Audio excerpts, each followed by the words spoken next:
Utilisez la fonction Recherche V. La fonction Recherche V est très utilisée dans le monde des affaires. Cette fonction cherche une valeur dans un tableau et renvoie la valeur correspondant à cette information. Si votre liste contient des centaines de données, la fonction Recherche V vous renvoie l'information que vous souhaitez sans que vous ayez à faire défiler la liste.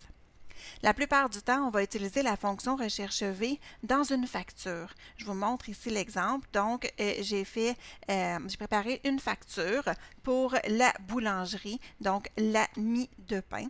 Donc, j'ai préparé la facture. Alors, le code de produit, la quantité, la description du produit, le prix unitaire et le prix total. À côté, j'ai mis donc les codes de produits, la description et le prix unitaire de chacun de mes produits. Ça aurait pu être aussi sur une autre feuille de calcul tout simplement pour qu'on puisse voir seulement la facture sur notre feuille de calcul originale. Donc, ce que je vais faire, c'est que je vais m'assurer que quand on entre un code de produit, la description de ce produit s'affiche automatiquement. C'est à ce moment-là qu'on va utiliser la recherche V. Donc, je vais, par exemple, écrire mon code de produit numéro 10. Donc, si j'écris le code de produit numéro 10, il n'y a absolument rien qui se passe, c'est normal, c'est parce que je n'ai pas encore entré ma fonction. Ce que je veux, c'est que quand j'entre mon code de produit numéro 10, par exemple, mais j'ai l'information, la description que c'est un pain belge. Donc, je vais me positionner dans ma cellule de description. Dans l'onglet Formule, Recherche et référence, je vais aller chercher la recherche V et là, je vais avoir les arguments de la fonction qui vont apparaître. Donc, la valeur recherchée, ce que je dois inscrire pour commencer, la valeur recherchée, c'est la valeur à trouver dans la première colonne du tableau. Donc, ma valeur à trouver, c'est quoi? C'est le code de produit. Donc, je vais aller sélectionner ma cellule de code de produit. Ma table matrice, c'est mon tableau.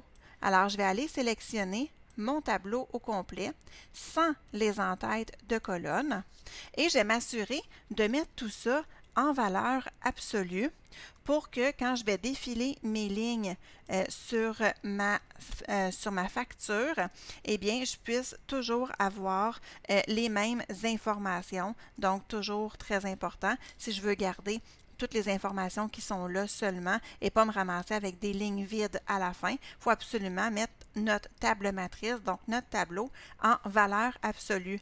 Donc, entre les chiffres et les lettres, soit on entre des symboles de dollars ou une fois qu'on a tout entré, on appuie sur la touche F4 de notre clavier. Ensuite, le numéro d'index ici. En fait, c'est le numéro de la colonne de mon argument. Donc, c'est le numéro de ma colonne dans mon tableau. Alors, si je vais voir mon tableau, ma première colonne, c'est ma colonne de code.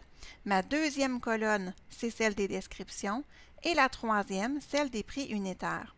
Moi, ce que je veux qu'il s'affiche, c'est ma colonne 2, ma colonne de description. Alors, c'est ce que je vais aller indiquer ici. Je vais indiquer la colonne 2. Ensuite, ce que je dois indiquer, c'est la valeur proche. Donc, la valeur proche, c'est une valeur logique qui va faire trouver la valeur la plus proche dans la première colonne. Donc, vrai ou omis, ou pour trouver la correspondance exacte, on va écrire faux. Et c'est ce qu'on va venir faire ici. Donc, je veux absolument qu'il m'écrive ma correspondance exacte. Alors, c'est bien écrit. J'appuie sur OK. Et voilà, donc, mon code de produit 10, c'est la description pain belge. Je peux faire une recopie incrémentée de tout ça dans toutes les lignes de ma facture. Et là, vous voyez qu'après avoir fait la recopie incrémentée, il y a le symbole NA qui s'affiche. Je vais vous montrer dans une prochaine capsule comment on fait pour que ça ne s'affiche pas, donc cette valeur-là, NA, c'est en utilisant la fonction sinon disponible, mais on ne verra pas ça dans cette capsule-ci. Donc, j'ai entré toutes mes informations et si je regarde pour faire un test, j'essaie par exemple d'entrer mon code numéro 15 et je devrais avoir donc la bonne information, la bonne description pour des twists et ensuite je pourrais aller écrire, tiens, un petit mot-cas par exemple. Alors, toute la description de mon produit s'indique. Je peux faire la même chose aussi au niveau du prix unitaire. Donc, quand j'entre mon code de produit, je pourrais voir la description et le prix unitaire de chacun de mes produits. Donc, je vais dans ma cellule de prix unitaire. Dans l'onglet Formule, je vais encore aller dans Recherche et références. Je vais aller rechercher encore ma fonction recherche V. Ma valeur recherchée, ça va être encore une fois mon code de produit. Ma table matrice, ce sera la même chose, donc le tableau sans les entêtes de colonnes. Et mon index de colonne, cette fois-ci, je vais avoir les prix unitaires. Alors, c'est la 3e colonne.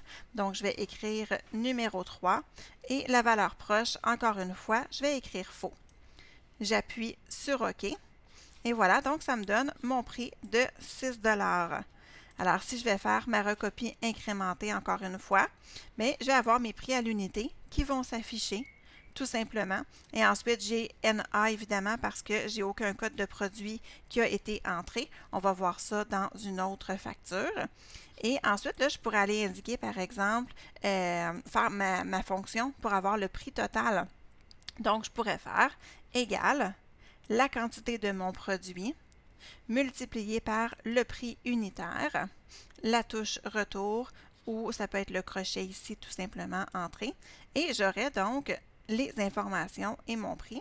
Je peux faire la recopie incrémentée encore une fois et là, je peux aller indiquer par exemple mes quantités. Donc, je pourrais écrire que j'achète 2 pains belges, donc 2 à 6 $, ça me donne un total de 12. Je pourrais acheter une boîte de Twist et je pourrais acheter 2 mocha. Donc, tous les montants sont indiqués ici. Alors voilà, c'est comme ça qu'on utilise la fonction recherche V pour trouver une valeur exacte dans Excel.